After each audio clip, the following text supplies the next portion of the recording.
By 1944, the Second World War had been raging for almost 5 years, but by June of that year, events had turned in favour of Britain and her many allies. On Tuesday, the 6th of June 1944, the greatest invasion force in history set sail to liberate German-occupied Europe. Operation Overlord, as the mission was known, was designed to attack a 50-mile strip of the Normandy coast in northern France, planned to attack simultaneously 5 assault beaches codenamed Sword, Gold, Juno, Utah and Omaha. The main thrust of the British assault was against Gold and Sword beaches, the Canadians Juno and the Americans Omaha and Utah. The task force consisted of 160,000 troops, 13,000 aircraft and 5,000 ships, including the cruiser Belfast, which at 0530 hours started to bombard the German coastal defences on Gold and Juno beaches 1 hour ahead of the main landing. By the end of the day, the Allied forces had suffered 10,000 casualties, including 2,500 killed. Although these figures were high, a foothold had been established on mainland Europe that almost exactly a year later would lead to the fall of Berlin and the Nazi regime. History would come to know this momentous day as D-Day.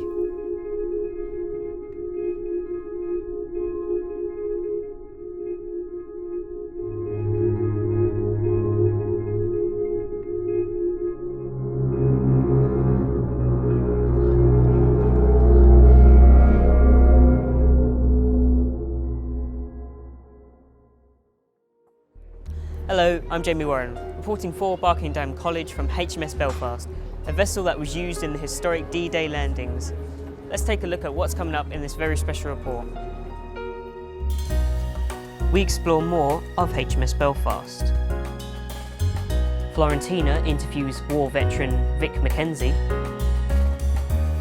But first, Zachlina is in Hastings to try some food that would have been available during the war.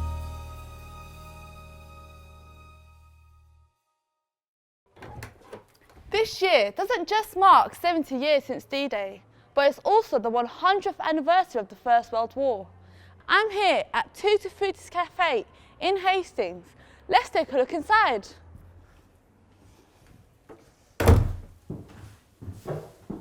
I'm joined by Laura, who's going to talk to us about the food and drink that would have been on offer during both the First and Second World Wars. Hello. Hello.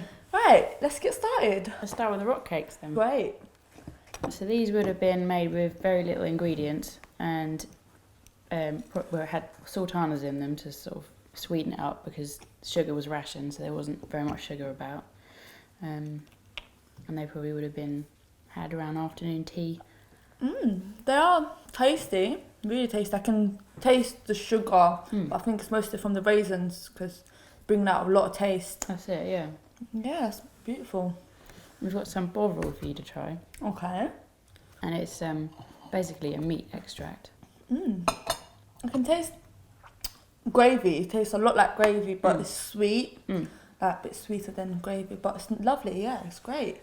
Right, what should we have next? Let's try the egg and bacon pie. Great. This would have been powdered eggs rather than fresh eggs. Oh, why were powdered eggs used? They were used because they were more available than fresh eggs. Fresh eggs were only rationed to 1 per week. It's got breadcrumbs and egg and bacon in it as well. The breadcrumbs are used to fill it out a bit more because the egg and bacon were rationed. It tastes quite bland. I think the breadcrumbs gives it more texture. Yeah. I don't think it's something I'll enjoy having every single day, but anyways, what should we have next? We've got potato, honey and sultana cake. Oh, great. It hasn't got any sugar in it, and the honey and sultanas help to bring out the flavour and make it sweeter. And it's got mashed potato in it as well to help fill it out, and because potatoes weren't rationed, they were always available. It's quite soft and sweet, considering there's no sugar. I can taste some ginger in it. There is some ginger to help make it more spicy. Okay. Could you tell me more about the ration book and how it's used? And I've heard a little bit about it, but could you tell me more? Well, basically, you got given these. Okay. And you wouldn't have a normal supermarket like you have nowadays. You'd have a greengrocer for your groceries and things like that. You'd have a butcher for your meat and a bakery for your bread and things like that. And you'd have to go every week and hand over a coupon, and they'd give you the allotted amount that you were allowed for that week, and you do that every week using these to get your food. Okay, great. Thank you very much, Laura. That's all right.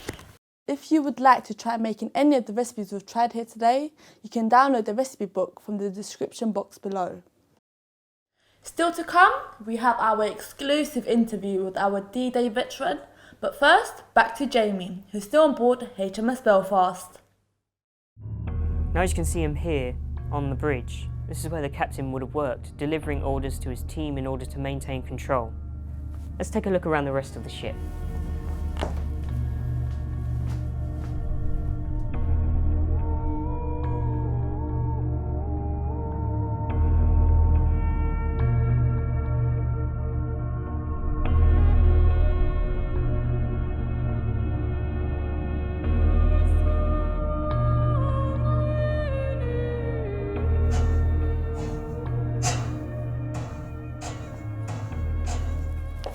This is the engine room of the ship. As you can hear, it's pretty quiet at the moment, but to give you an idea of how loud it would have been when the ship was in action, have a listen to this. Oh, and you may want to turn your volume down a bit. It's about to get very noisy in here.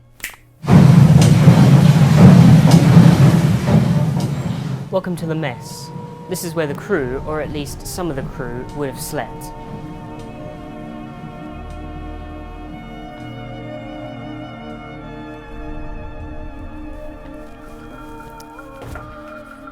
As you can see, there were no king-size beds or en-suites for this lot. Oh no. There will be around 50 people sharing just one room on board HMS Belfast, and that's not the only thing they had to share. Crew members would hot bunk, which means they had to share hammocks. As one person woke and left for duty, another would return to take their hammock. Hence the term hot bunking, as the hammock would still be warm from the last person who slept there.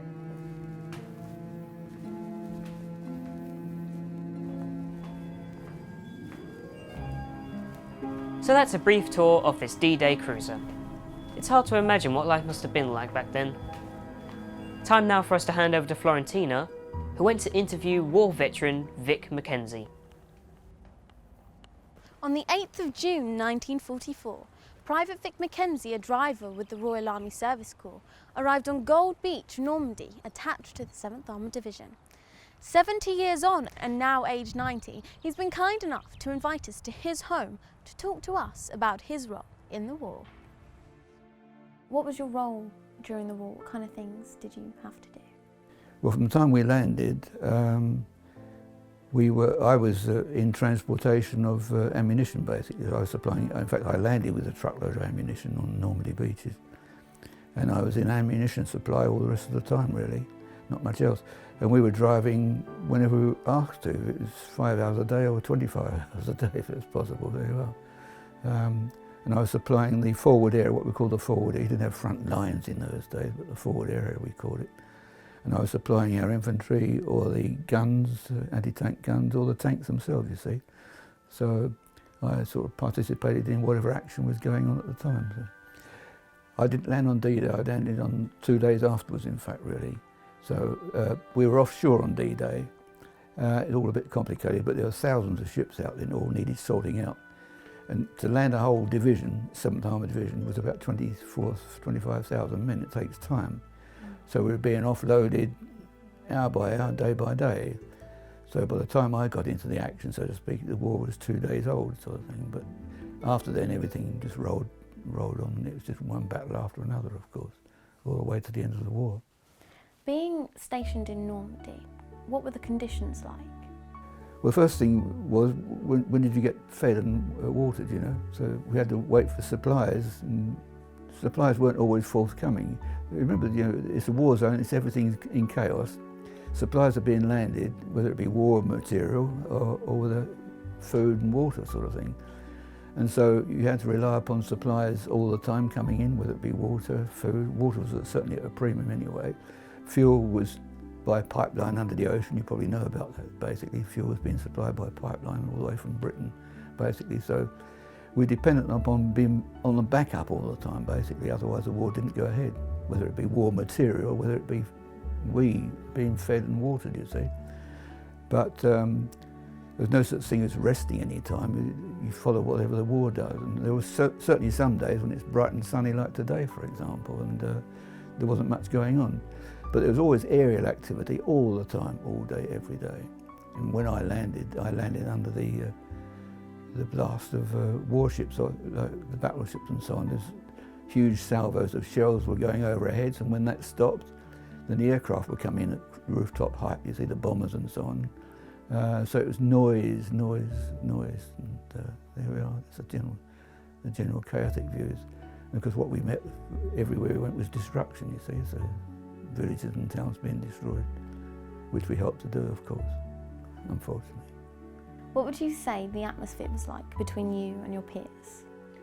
You hear about this thing called comradeship, which you do learn through battles, makes you more than just friends. You know, comrades it's difficult to describe really, but you depend on them for your lives and they depend on you. So we're all one together. As long as we wear the same uniform, that's it, we're all together there. Everybody gives everything they've got.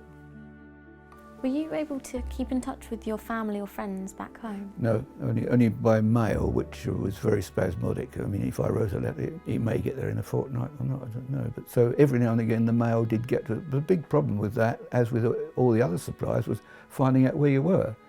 I mean, I think the number of British soldiers, British and Canadians, by the end of the Battle of Normandy was about 750,000 of us, you know. Well, and the units scattered all over Normandy.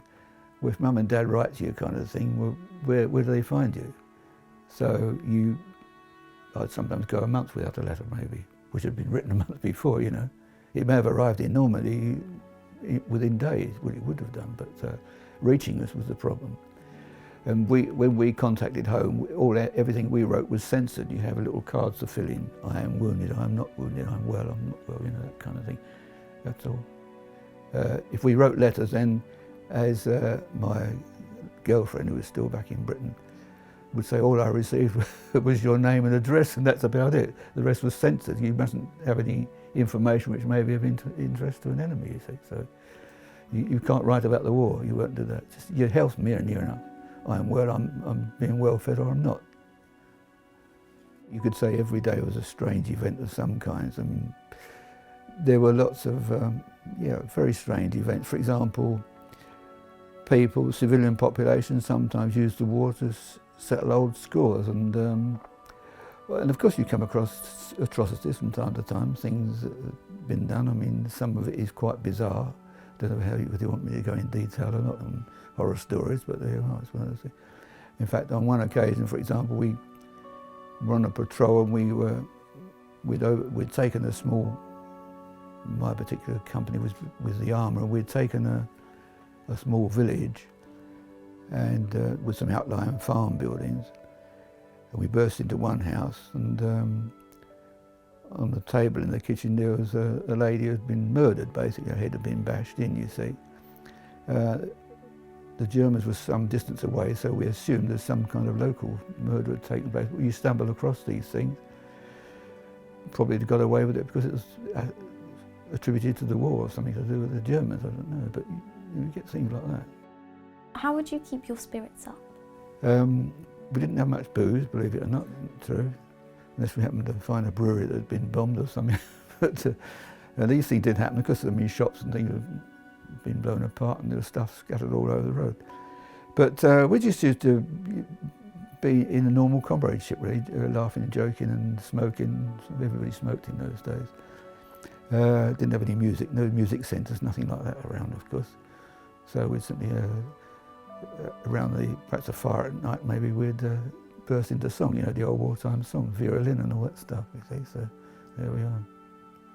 Do you have any photographs or anything that you could show us? Yes, a major item I've got is a piece of shrapnel. So it was a near miss. It grazed the side of my head, so and I didn't realise that anything had happened until some time afterwards. But we were crossing the River Orne on what they call a pontoon bridge, which is what the engineers throw across because the other bridges had all been damaged or blown apart. And we were going across in convoy, but one by one the military police were controlling the crossings, and they gave instruction to go across So the lead vehicle went across and got up on the far bank. I was the second vehicle in the convoy and followed them. And as I got up the far bank, the vehicle in front of me had almost a direct hit. The shell burst directly in front of it, about 50 yards ahead of the vehicle. And it blew the vehicle over on its side and killed the 3 people inside.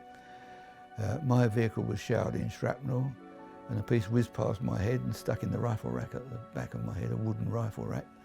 It wasn't until later when we stopped, and I wondered why this blood was on my hands, and I looked around and I realised this piece of shrapnel was stuck in the wood behind me, so that was a near miss there. Would you be able to show us? Yes, indeed, I can show you this piece of shrapnel.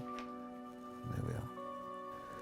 There's a piece of the shell that killed 3 in front of me and almost me as well, so when it's travelling at you at a couple of thousand miles an hour, you certainly know you've got it. Right, photographs. Here's just after I joined the army, about a year later, November, because I joined in November 1942, and that was me after a year there. 1943, picture was taken. This was taken in Belgium in 1944. And I have 2 other pictures, 1945, still in uniform, just after I got married, 1946. Well, thank you very much for that, Vic. It's a pleasure. And back to you, Jamie. Thanks for that, Florentina. Unfortunately, that's about all we have time for. We hope you've learned something new, and we really hope you enjoyed this very special report. Thanks for watching.